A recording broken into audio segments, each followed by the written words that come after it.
Bismillahirrahmanirrahim. Alhamdulillahirabbil alamin. Wassallallahu wasallam ala sayyidina Muhammadin asyrafil mursalin wa ala alihi wa sahbihi at-tayyibin at-tahirin. Allahumma la sahla illa ma ja'altahu sahla wa anta taj'alul hazna ya hayyu ya qayyum idza syi'ta sahla. Allahumma arzuqna al-ikhlasa fil niyyati wal qawli wal amal lillahi ta'ala. Jadi untuk pembahasan kita kali ini akan membahas tentang sebagian ayat-ayat dari Al-Quran yang ditafsirkan salah oleh sebagian orang atau ditafsirkan salah oleh sebagian kelompok. Sebelum memasuki tafsir beberapa ayat yang akan saya sebutkan, kita terlebih dahulu membahas tentang ancaman terhadap mereka yang menafsirkan Al-Quran dengan pendapat sendiri. Dalam hal ini Allah Subhanahu wa ta'ala berfirman di dalam Al-Quran, wa minan nasi man yujadilu fillahi bighairi ilmin wala hudaw wala kitabim munir. Kemudian Allah juga berfirman di dalam Al-Quran, wala taqfu ma laysa laka bihi ilm inna as-sam'a wal basara wal fuada kullu ulaika kana anhu mas'ula. Al-Quran sebagai kalamullah ta'ala yang diturunkan kepada penutup seluruh nabi Rasulullah sallallahu alaihi wasallam, dan malaikat Jibril yang mengajarkannya kepada Rasulullah. Hal ini sebagaimana dijelaskan juga di dalam Al-Quran, allamahu syadidul quwa. Allamahu telah mengajarkan kepada Rasulullah syadidul quwa, yang dimaksud adalah malaikat Jibril. Kemudian para sahabat itu merujuk dan mengembalikan kepada Rasulullah di dalam menafsirkan Al-Quran,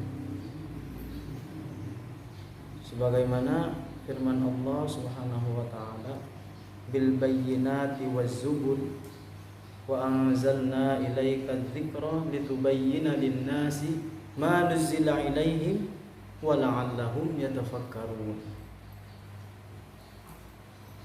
Kemudian firman Allah juga, wa an taqulu 'alallahi ma la ta'lamun.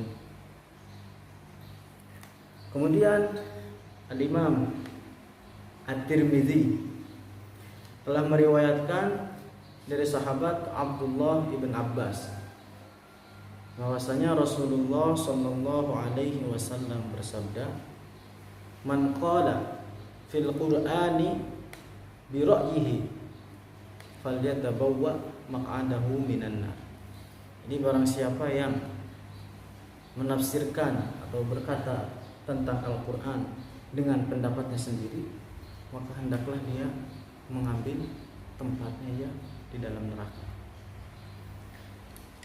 Sahabat Abu Bakar As-Siddiq radhiyallahu anhu berkata, ayyu sama'in tudhilluni wa ayyu ardin tuqilluni in kuntu fil qur'ani atau in kuntu fi kitabillahi ma la a'lam. Sebagaimana yang diriwayatkan oleh Al-Hafidz As-Suyuti. Kemudian Al-Imam Sayyidina Ali radhiyallahu anhu yang notabene-nya merupakan orang paling alim dari umat Rasulullah ini, beliau mengatakan apa? Ma abradaha ala kabidi an aqula la adri hina la adri.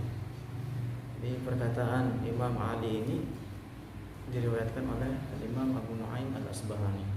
Jadi hati ini terasa menjadi dingin ketika saya berkata tentang sesuatu yang saya tidak tahu, kemudian saya katakan la adri, saya tidak tahu. Oleh karena itu para ulama kita, ulama Ahlus Sunnah wal Jamaah itu mensyaratkan bagi orang yang hendak mentafsirkan Al-Quran untuk memperhatikan beberapa perkara. Di antaranya hendaknya dia mengetahui ijma. Kenapa? Oleh karena supaya tidak menyalahi ijma ketika ia menafsirkan Al-Quran. Jadi ijma ini merupakan kesepakatan para ulama mujtahid dari dari umat Muhammad, dari suatu masa dalam suatu permasalahan. Jadi ketika para ulama bersepakat, ketika para ulama di suatu zaman bersepakat tentang hukum suatu masalah, maka tidak boleh ada imam mujtahid yang datang setelahnya menyalahi ijma yang sudah ada. Itu yang pertama. Jadi hendaknya dia yang ingin menafsirkan Al-Quran untuk memperhatikan atau untuk mengetahui akan al-ijma. Kemudian yang kedua, hendaknya dia mengetahui akidah atau usuluddin, yaitu ilmu tauhid. Karena dengan ilmu ini dapat diketahui sesuatu yang wajib bagi Allah dan sesuatu yang mustahil bagi Allah dan sesuatu yang jaiz bagi Allah.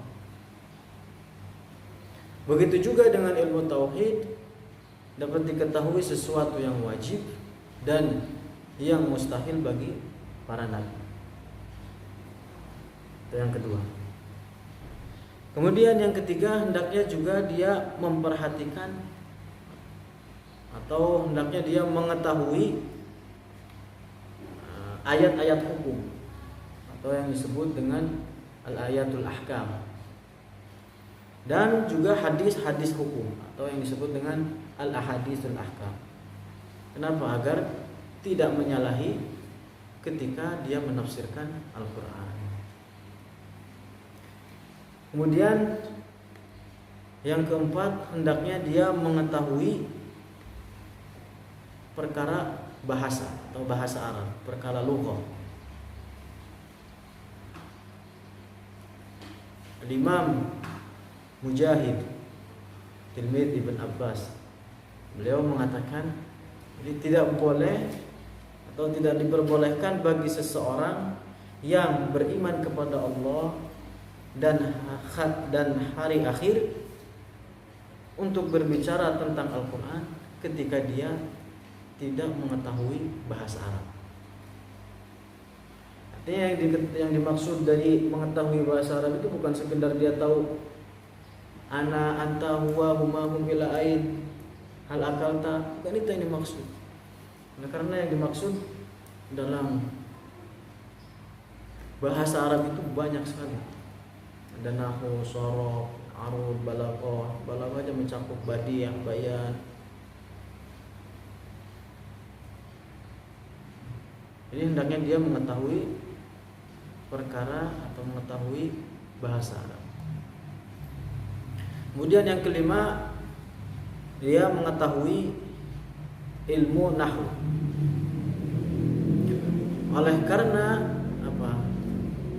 karena seseorang yang tidak mengetahui atau tidak mempelajari ilmu nahwu, bisa saja ia terjatuh ke dalam kesalahan yang fatal di dalam menafsirkan Al-Quran. Yang kelima. Kemudian hendaknya ia mengetahui juga ilmu shorof. Karena dengan ilmu ini atau dengan ilmu shorof ini, dia bisa mengetahui tentang perubahan suatu kata. Kemudian hendaknya yang ketujuh, hendaknya dia mengetahui ilmu pengambilan suatu kata atau yang disebut dengan al-ishtiqaq. Oleh karena suatu kata di dalam bahasa Arab, ketika asal pengambilan kata tersebut berbeda, maka akan berbeda juga maknanya. Kemudian yang kedelapan, dia mengetahui ilmu balaghah yang mencakup apa? Ilmu ma'ani, ilmu bayan, dan ilmu badiah. Ilmu ma'ani, ilmu bayan, ilmu badiah. Kemudian yang kesembilan, hendaknya ia mengetahui juga ilmu qiraat. Karena dengan ilmu ini dapat diketahui tempat keluarnya huruf atau makharijul huruf dan bagaimana cara melafalkan huruf-huruf dengan benar. Itu yang ke-9. Kemudian yang ke-10, hendaknya dia juga mengetahui ilmu usul fiqih. Karena dengan ilmu ini dapat diketahui cara pengambilan dalil atau cara menyimpulkan suatu hukum dari dalil-dalil, baik Al-Quran ataupun hadis. Itu yang ke-10. Kemudian yang ke-11, hendaknya dia mengetahui ilmu fikih. Karena dengan ilmu ini dia bisa mengetahui hukum-hukum syariat seperti praktek ibadah, sholat, taharah, puasa, zakat, kemudian muamalah dan lain-lain. Itu yang ke-11. Kemudian yang ke-12, hendaknya dia mengetahui sebab diturunkannya suatu ayat atau yang disebut dengan asbabun nuzul. Karena dengan ilmu ini dapat diketahui suatu maksud dari ayat. Begitu juga hendaknya dia mengetahui tentang kisah-kisah atau kisah dusta yang terdapat di sebagian tafsir.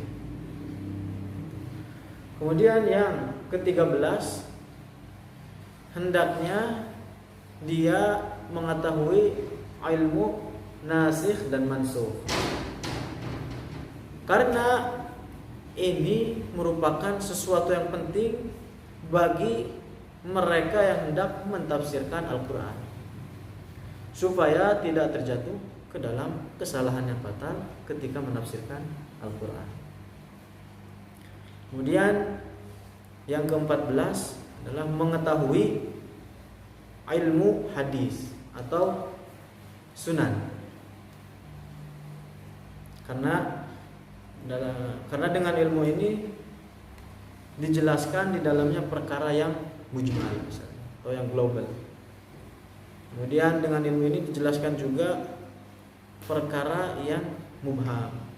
Jadi dengan ilmu al-hadis atau as-sunan, seseorang bisa paham sesuatu yang mujmal dari Al-Quran misalnya. Kemudian atau perkara yang mubham.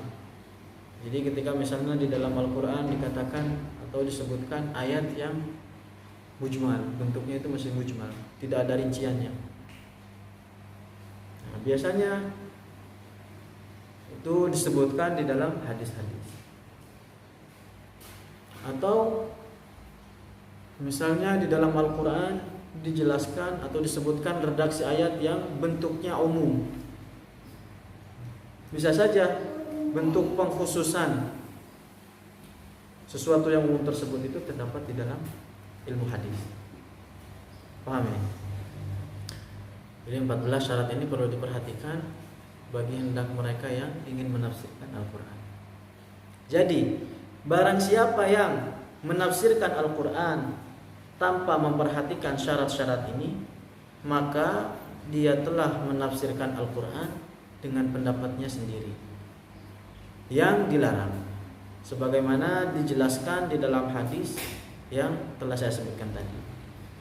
Kemudian dia juga berhak mendapatkan ancaman yang dijelaskan di dalam hadis bahwasanya Rasulullah Shallallahu Alaihi Wasallam bersabda, "Man qala fil Qur'ani bi ra'yihi faqad dhalla." Jadi barang siapa yang berbicara atau menafsirkan Al-Qur'an dengan pendapatnya sendiri, maka ia telah tersesat. Kemudian dalam hadis lain Rasulullah Shallallahu Alaihi Wasallam juga bersabda, "Man qala fil Qur'ani bi ra'yihi fa asaba faqad akhta'a." Jadi makna fa asaba yang dijelaskan atau yang disebutkan di dalam hadis itu artinya ia menafsirkan Al-Qur'an dengan secara kebetulan.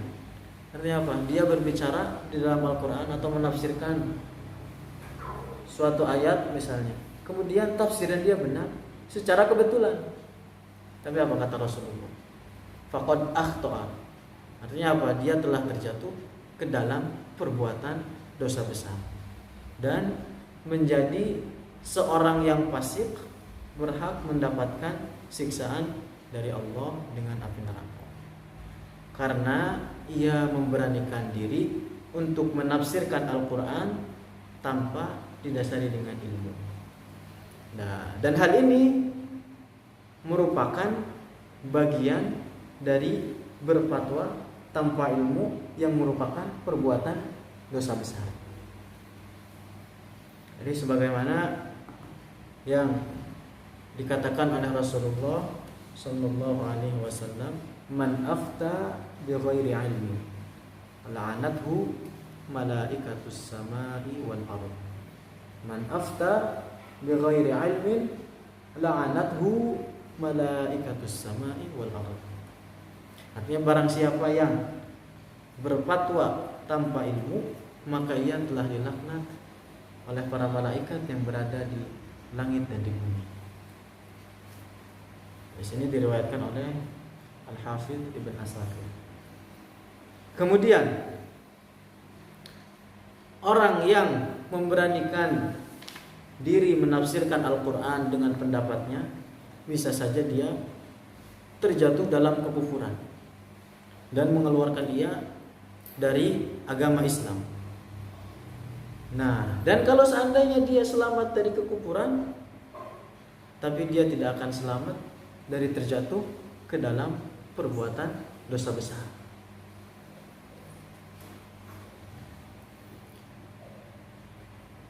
Sebagaimana tadi hadis yang telah disebutkan. Di antara contoh-contoh orang yang menafsirkan Al-Quran dan terjatuh ke dalam kekufuran, itu seperti orang yang mengatakan tentang firman Allah. Misalnya dalam Al-Quran Allah berfirman, "Allahu nurus samawati wal ardh." Kemudian dari ayat ini dia tafsirkan, dia katakan bahwasanya Allah berupa cahaya yang memenuhi langit dan bumi, atau cahaya yang memenuhi udara. Oleh karena penafsiran yang seperti demikian ini menyalahi firman Allah, "Laisa kamitslihi syai' wa huwas samiul basir."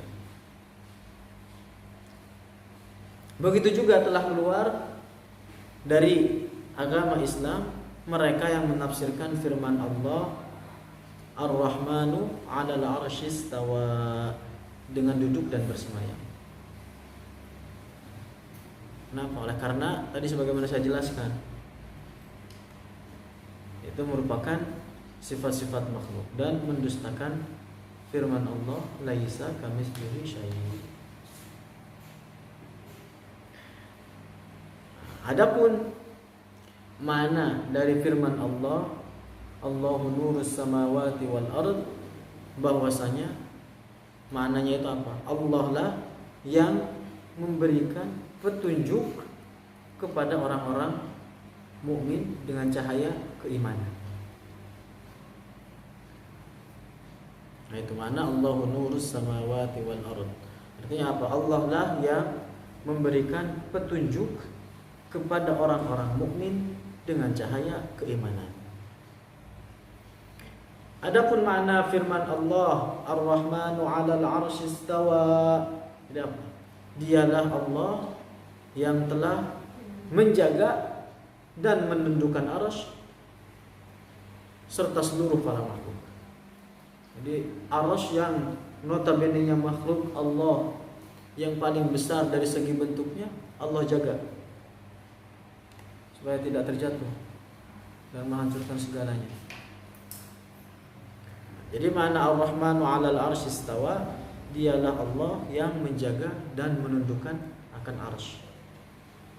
Sebagaimana firman Allah di dalam Al-Qur'an, Allah Subhanahu wa taala berfirman, wa huwal wahidul qahhar.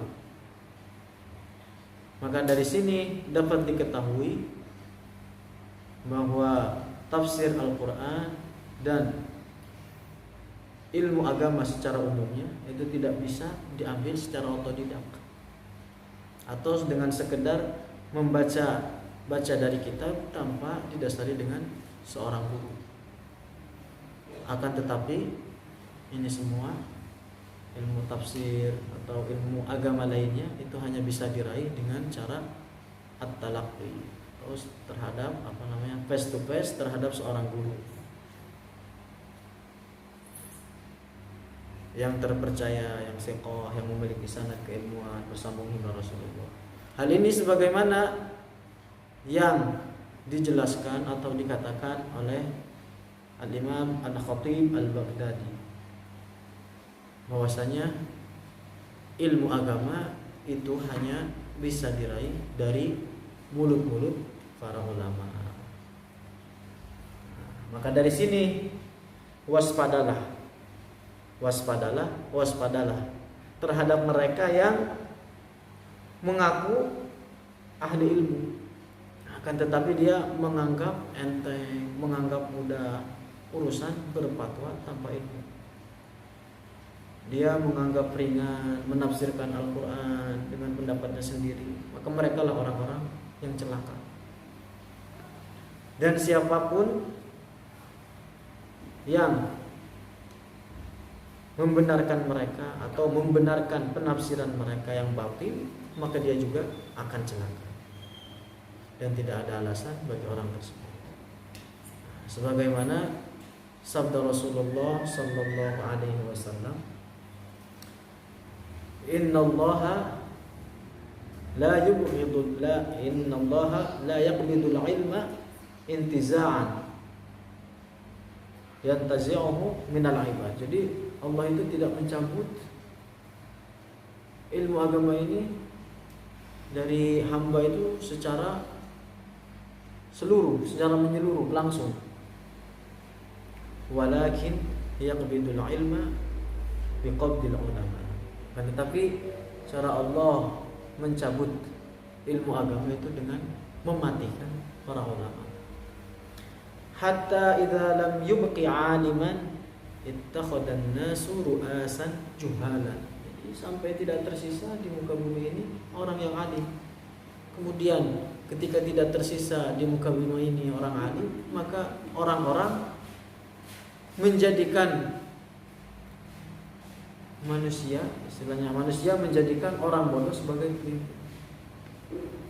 Kemudian apa?